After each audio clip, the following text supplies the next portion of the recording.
In the fall of 1969, I joined the Army to be a helicopter pilot.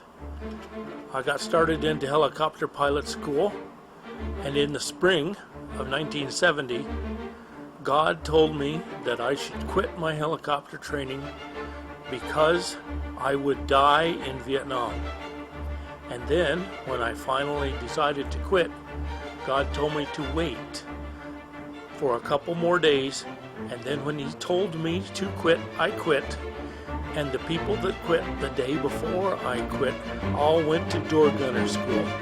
Notice in the doors of these helicopters is a gunner standing there with nothing between him and the enemy but a very big machine gun.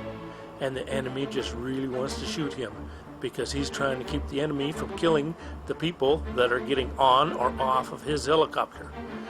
Everyone that quit the day before I quit went to door gunner school. The people that quit the day I quit and for the next 2 weeks after I quit, everybody went to long distance telephone communication school, and we became telephone operators.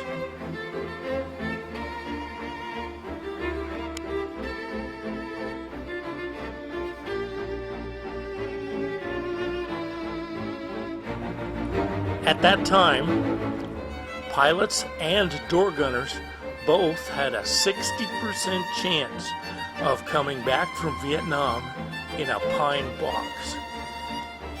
God had other plans for my life, so I changed my plans.